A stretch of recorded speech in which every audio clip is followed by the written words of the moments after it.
The morning the second will was read aloud, Rosalind Hale stood at the back of the great library at Evermere and understood that a lie was about to become law. The rooms smelled of beeswax and cold ash, and the particular staleness of a house where someone has recently died. 40 chairs had been arranged in careful rows, and every one of them was filled with a person who had come to hear how the fortune of the late Sir Wilfrid Carow would be divided. Rosalind was not seated. Companions were not seated at readings.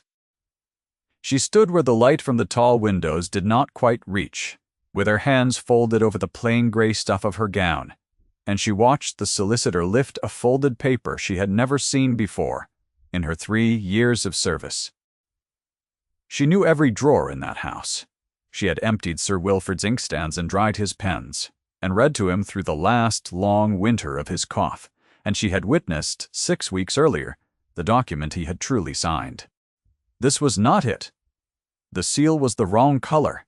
The ribbon was the wrong ribbon. And when the solicitor began to read, the words that came out of the paper undid a promise that a dying man had made to 2 people. She did not move. A companion who moves at a will reading is a companion dismissed by nightfall. Her heart, though, had begun to strike hard against her ribs. Once and then again, and she pressed her spine to the cool paneling and made herself breathe. Stay with me, for this one if you will, because what she did next was quiet, and the quiet is the whole of it. To the household at Evermere, Rosalind was a convenience with a plain face. She had come to them at 23, the orphan daughter of a country parson, with good hands and better silence and no fortune of any kind. Lady Carow, the dead man's widowed sister who now ruled the house, had described her once to a visitor as a serviceable sort of person, and the phrase had traveled the servants' hall and settled on Rosalind like dust. A serviceable sort of person. It was not cruel, exactly. It was worse than cruel. It was accurate about everything the world could see and blind to everything it could not.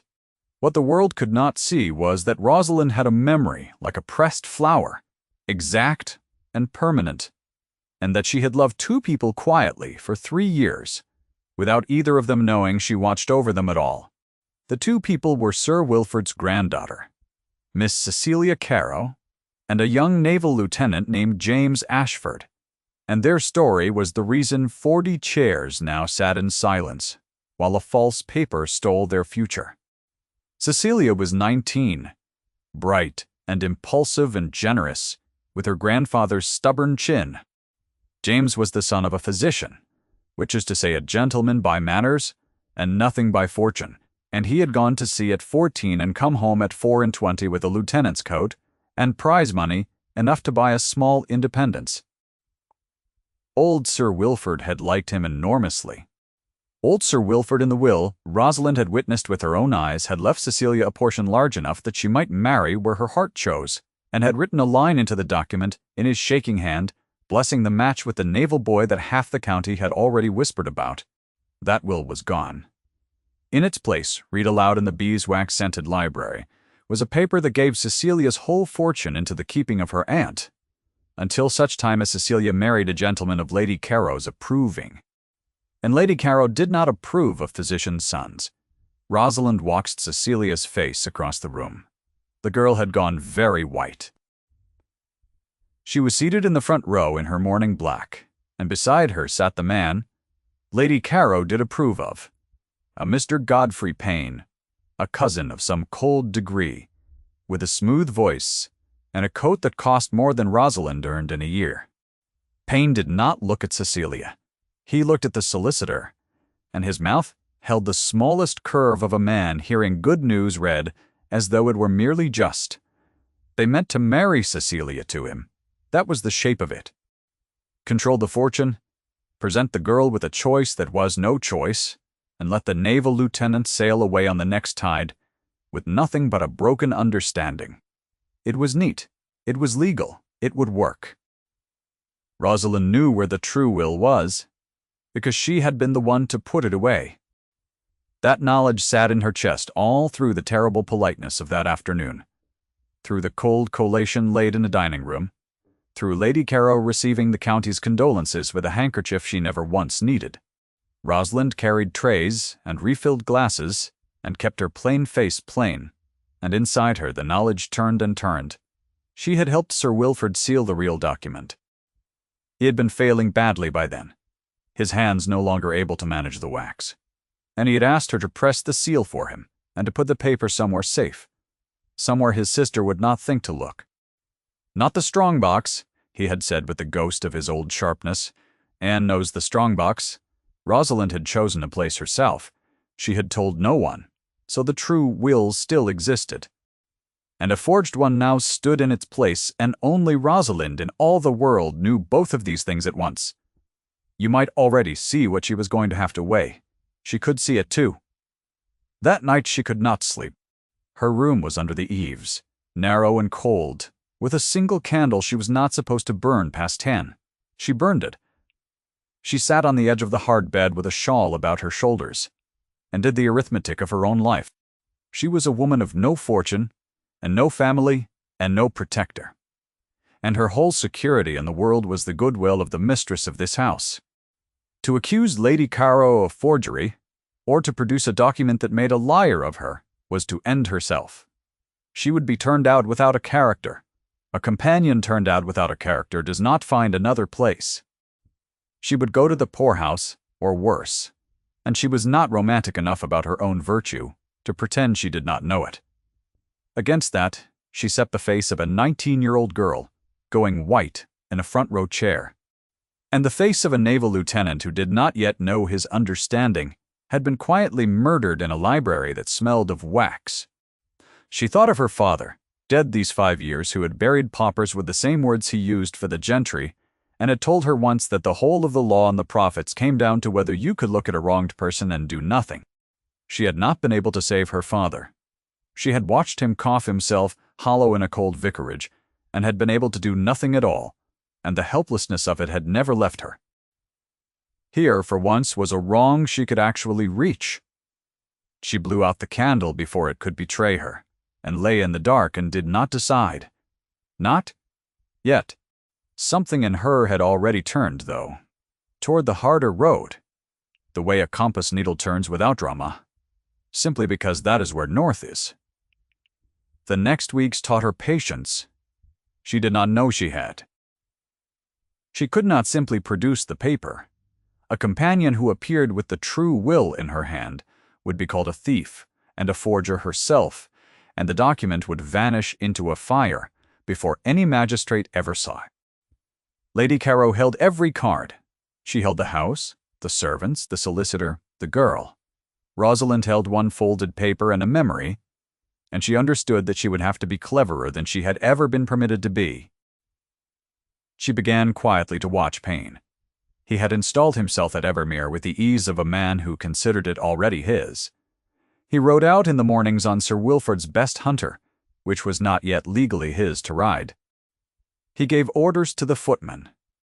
He courted Cecilia in the drawing-room after dinner, with a patience that was itself a kind of threat, seating himself near her, turning the pages of her music, letting the household grow accustomed to the sight of them together, so that the marriage would seem, when it came, less a capture than a settled thing.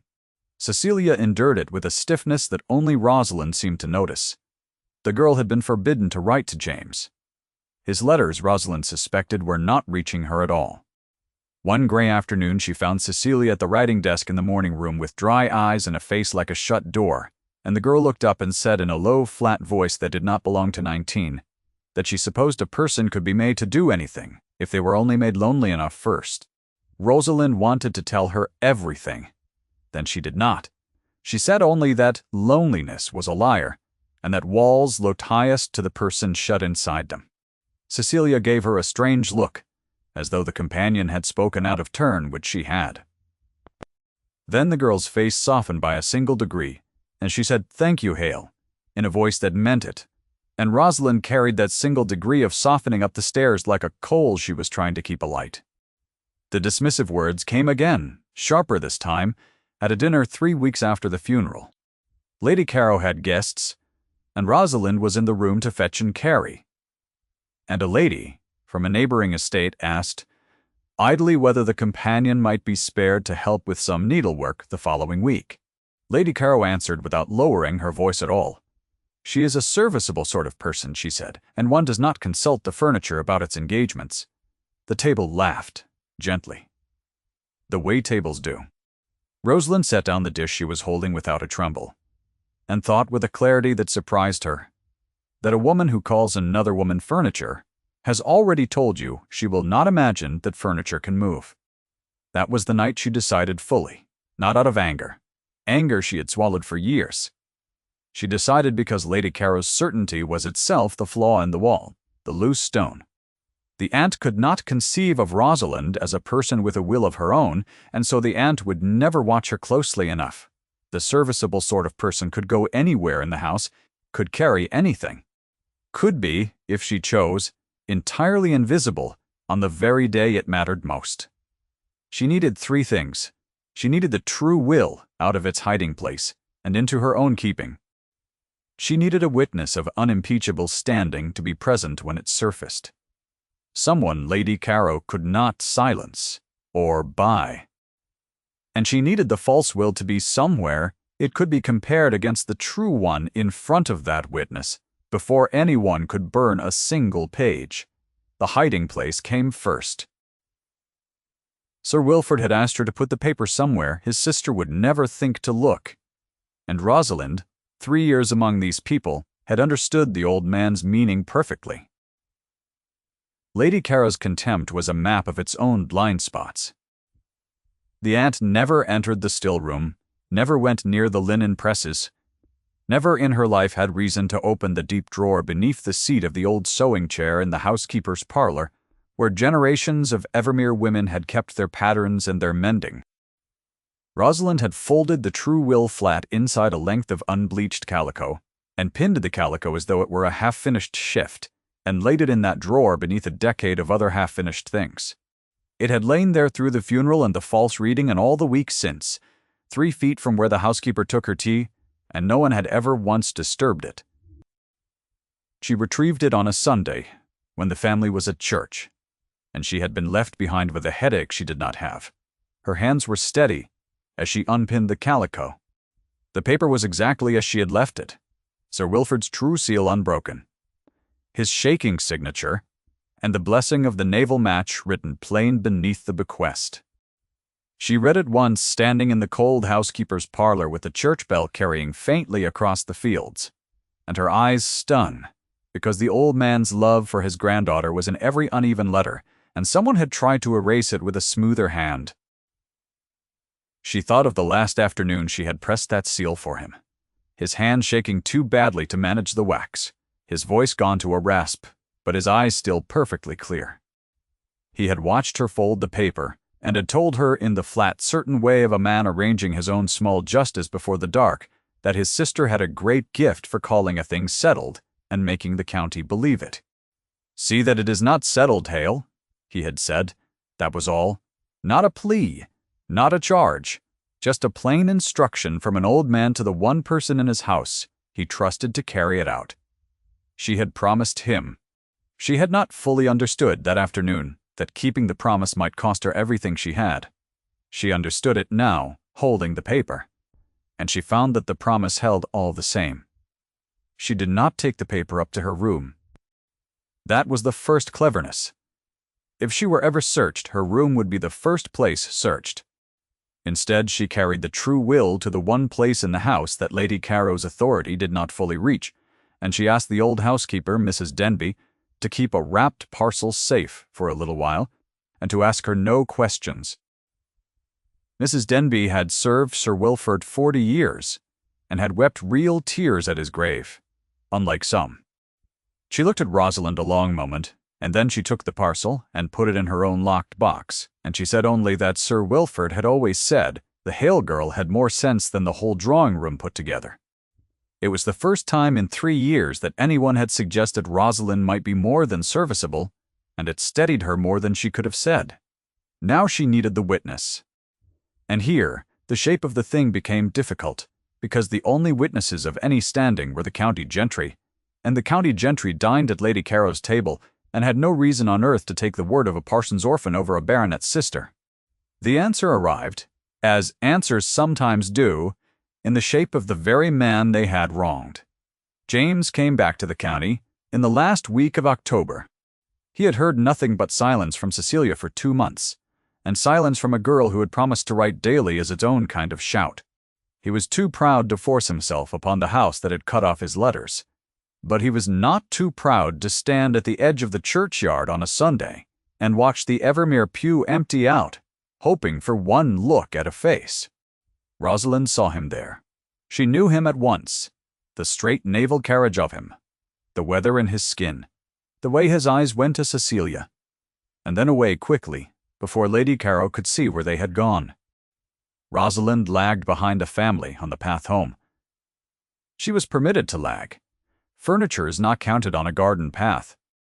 And when she drew level with the lieutenant, who was pretending to read the inscription on a stone he did not care about, she said without turning her head, in the low, even voice of a person who has practiced not being overheard, that if he wished to know why the letters had stopped, he might walk on the Evermere road at dusk on Thursday, and that he should tell no one, and that he should trust a plain woman he did not know, because she was the only friend his cause had left in that house. For a moment, she thought she had misjudged him, that he would turn and demand her meaning aloud, where the grave-digger and the sexton could hear, and undo them all in a single honest blunder. He did not. He kept his eyes on the weathered stone, and only the whitening of his knuckles on his hat told her he had heard. He went very still.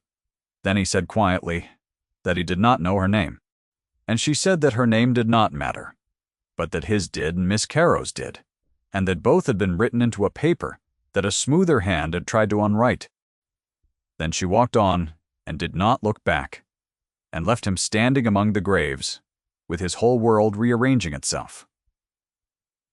That was the noticing.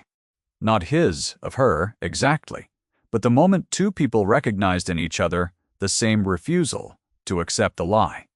He watched her go, this plain gray woman who moved like a servant and spoke like a magistrate, and something in the set of his shoulders changed, and Rosalind felt it land between her shoulder blades, though she never turned around. She met him on the Evermere road on Thursday at dusk. She had perhaps a quarter hour before her absence would be marked. She told him everything, plainly, in order, the way her father had taught her to tell a true thing, the real will. The false reading, the seal of the wrong color, the paper now locked in Mrs. Denby's box, Lady Caro's plan to marry Cecilia to Payne and to keep the fortune under her own hand until the girl's spirit was worn down enough to consent. She did not weep, and she did not embroider. She simply set the facts down between them like stones across a stream. James listened without interrupting, and when she had finished, he was silent for a long moment, and then he asked the question that told her he was worth all of it. He did not ask about the money. He asked whether Cecilia was well, whether she was frightened, whether she was being unkindly used. Only after Rosalind had answered did he turn to the practical matter, and when he did, he saw the difficulty at once. A locked box in a housekeeper's parlor was not proof. They needed the false will beside the true one. In front of a man the law would believe. He gave her a name. His own father, the physician, had for 30 years attended a certain Sir Edmund Thorne, a magistrate of the district, a man past 70 now, gouty and blunt and utterly without fear of Lady Caro or anyone else, who had known Sir Wilfrid since they were boys, and had grieved him honestly. If the true will could be brought before Sir Edmund, with the false one beside it, no power in the county could make the old magistrate look away.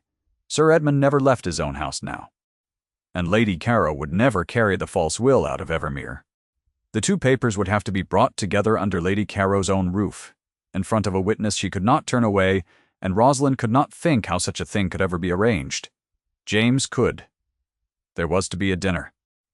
Lady Caro had planned it for weeks, a great gathering to announce, everyone assumed, the engagement of Cecilia to Payne before the whole neighborhood, so that the thing would be too public to undo. Sir Edmund had been invited as the district's senior man, a courtesy he had grumblingly accepted for the sake of his dead friend's family. He would be in the house. The false will, Rosalind knew, was kept in Lady Caro's own writing desk in the study, brought out and gloated over more than once. On the night of the dinner it would be in that desk, in that room, under the same roof as the magistrate. And the wronged lieutenant, and the granddaughter, and the true will in the housekeeper's box. Everything they needed would be in one house for one evening. After that, the marriage would be announced, and the fortune sealed, and the moment gone forever. Rosalind understood that the whole of two lives now rested on whether a serviceable sort of person could move unseen through a crowded house on the single most watched night of the season and switch one paper for the truth. The days before the dinner were the longest of her life. She went about her work with a face of wax and a mind like a clock. She learned the movements of the study, when it was empty, and for how long. She learned that Lady Caro wore the small key to her writing desk on a ribbon at her waist by day, but left it on formal evenings in the japanned box on her dressing table, because a hostess does not jangle with keys before her guests. She learned that Mrs. Denby would help her, quietly and without questions, because Mrs. Denby had loved the old master and despised the new order. The two women never spoke the plan aloud in so many words. They spoke instead in the sideways grammar of a house where the walls listen, a nod over the linen, a parcel passed hand to hand at the foot of the back stair. A cup of tea set down a little too firmly on the morning Payne wrote out on the dead man's hunter. Once, trying cups at the deal table, Mrs. T. Denby said only that she had buried a good master and had no intention of serving out her last years under a bad mistress, and that whatever the Hale girl needed, she had best ask for it plainly and soon. It was the nearest thing to an alliance either of them would name.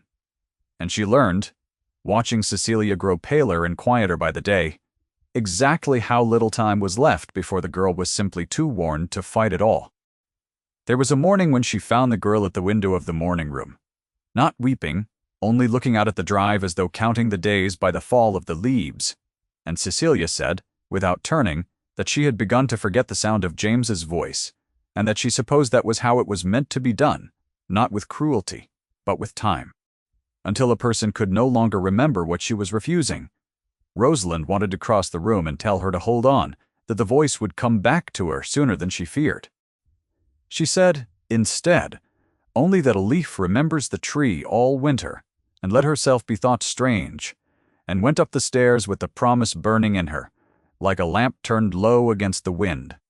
Once in those days Payne caught Rosalind in the passage outside the study, and asked her, with his smooth voice and his cold measuring eyes, why the companion was so often to be found where she had no business. Her heart stopped. Then the old contempt saved her, as she had known it might. She dropped her eyes, and made herself small, and said in a dull servant's mutter, that she had been sent for the mistress's shawl. Payne looked at her for a moment, as a man looks at a chair to be sure it will bear his weight, and then he dismissed her from his attention entirely, because a serviceable sort of person could not possibly be a danger to anyone. He walked on. Rosalind stood in the passage and let herself shake once and then stopped, because she had work to do.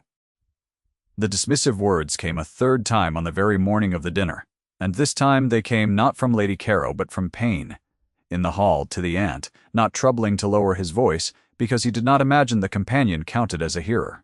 He said that once the business was settled they might let the gray woman go, that she had a watching way he did not like, that a house of their standing had no need of a parson's leavings underfoot. Lady Caro had agreed, indifferently the way one agrees to have a room repapered. Rosalind heard it all from the turn of the stair. She did not falter.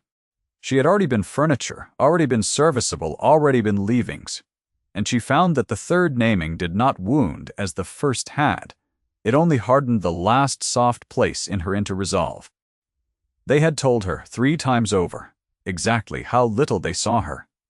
Tonight, she would show them how much a thing they could not see was able to do. The great dinner filled Evermere with candlelight and carriages.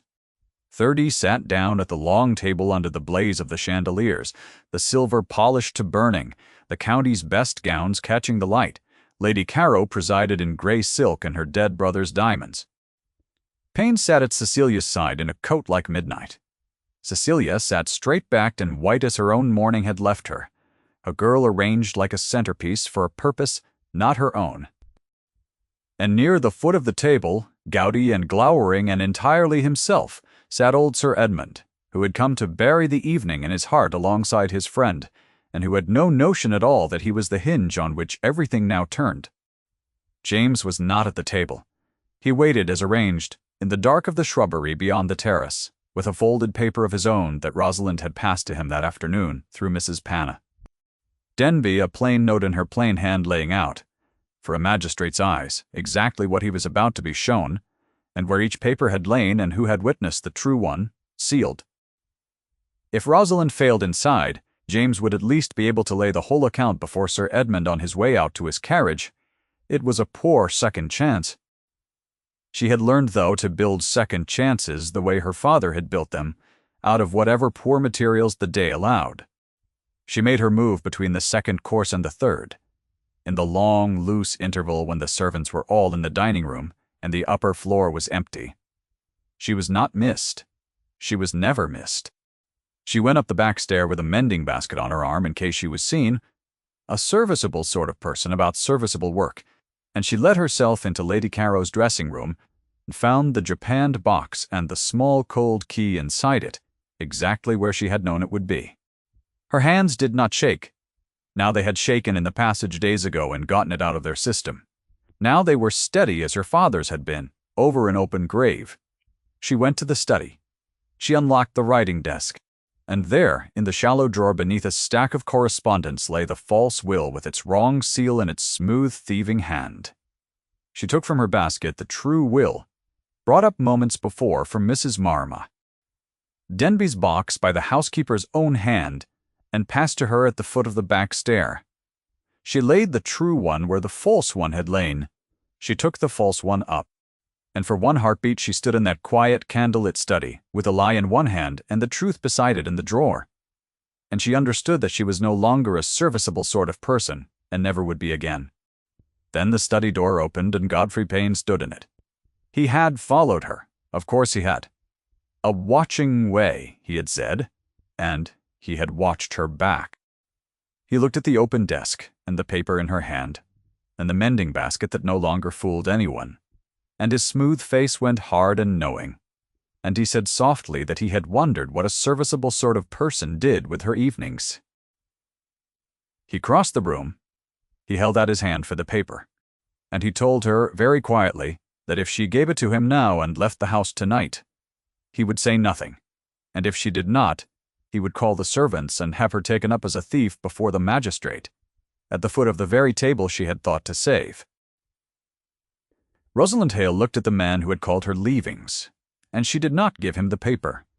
She did something he had not prepared for, because nothing in his life had prepared him for the furniture to move. She did not run, and she did not plead. She raised her voice. In 3 years at Evermere she had never once raised her voice, and the sound of it, clear and carrying, and utterly without fear, seemed to startle even the walls. She called out, loud enough to carry down the front stair and into the blazing dining room below, that there was a false will in Lady Caro's desk and a true one beside it, and that she begged Sir Edmund to come and judge between them with his own eyes before either could be burned. For a moment the house held its breath. Payne lunged for her, for the paper his smooth calm gone entirely. Rosalind, though, had spent 3 years learning every door in that house, and she was through the study door and onto the landing. Above the great stair before his hand closed on air, and she stood at the top of the stair in her plain gray gown, and below her the whole dinner had risen from its chairs, and turned its powdered, glittering, astonished face up toward the serviceable sort of person who was not supposed to be able to speak. Sir Edmund Thorne was already on his feet. Gout and all, he came to the foot of the stair, and he fixed Rosalind with a magistrate's eye of 40 years, and he said one word, well, just that, and in it was the whole invitation to prove, or be damned. She came down the stairs slowly. She was aware of Cecilia's white face, of Lady Caro risen from her chair, with her mouth beginning to shape an order that would have her seized, of James already come in from the dark of the terrace, and standing now in the doorway with the cold night at his back, drawn by her carrying voice. She walked to Sir Edmund and she put the false will into his hands, and she said steadily that the true will lay at that moment in the drawer of Lady Carrow's own writing desk upstairs, sealed with Sir Wilfrid's own seal, and that she herself had pressed that seal at the old man's dying request. Lady Carrow found her voice then, and it was a whip.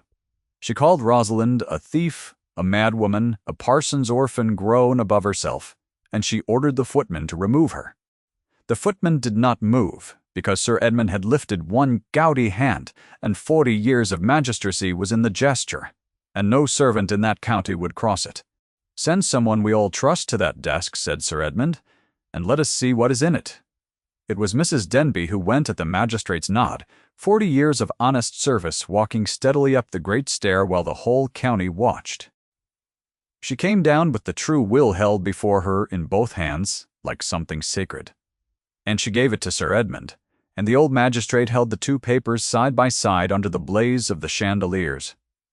The smooth, false seal, and the shaking true one. And he read them both in a silence so complete. When he lowered the papers, his face had gone to stone. He had known Wilfrid Carrow 60 years. He knew that hand. He knew that seal. And he knew, looking at the smooth forgery beside it, exactly what had been done in that house, and to whom. He turned to Lady Carrow, and he did not shout, because a magistrate who is truly angry does not need to. He said that the true will was the true will, that it would be proved in the proper court within the month, and that until then no marriage announced under this roof tonight would stand for anything at all. Then he turned to Cecilia, who was standing now with both hands pressed to her mouth and his old face softened for the first time that evening, and he said that her grandfather had loved her very much, and had written so in his own hand, and that no one in this room would be permitted to unwrite it. Cecilia's eyes went not to Sir Edmund, but past him to the doorway, where James Ashford stood, with the knight at his back, and James crossed the room. He did not run.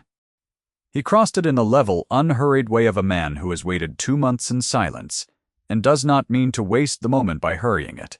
And he stopped before her, and he said low, in front of the whole astonished county, 4 words that Rosalind would remember all her life.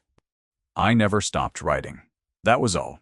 Not a speech, not a declaration to shame the drawing-room. Just the plain truth that the letters had never stopped, only been stolen, and that his heart had never wavered though the paper never came. Cecilia made a sound that was half a sob and half a laugh, and she put her hand in his, there in front of everyone, and no power in that room rose to prevent it, because the magistrate stood between them and the past had just been proved a lie. Lady Carrow sat down slowly in her chair. The diamonds at her throat had not lost a single facet of their fire, but something behind her face had gone out. She was not dragged away. She was not struck. She was simply all at once seen by the whole neighborhood for what she had done. And there is a poverty in that which no fortune mends. Pain had already gone. Somewhere in the confusion, the smooth cousin had understood how the evening would end, and had slipped out to his horse, and the county never received him at its tables again. It was very late when the house finally emptied of carriages. Rosalind found herself, near midnight, standing once more at the back of the great library, where it had all begun in the light that this time reached all the way to where she stood, because someone had lit the good candles. Sir Edmund had gone, but not before taking her plain hand in both of his gouty ones, and telling her that Sir Wilfrid had been right about her, and that if ever she wanted a place in a house where sense was valued, his own door stood open. She had thanked him. She had not yet let herself understand that she would never need the poorhouse. Now Cecilia came to her there in the library. The girl was still in her mourning black, but her face had come back to life, all 19 years of it. And she took both Rosalind's hands and could not for a moment speak at all.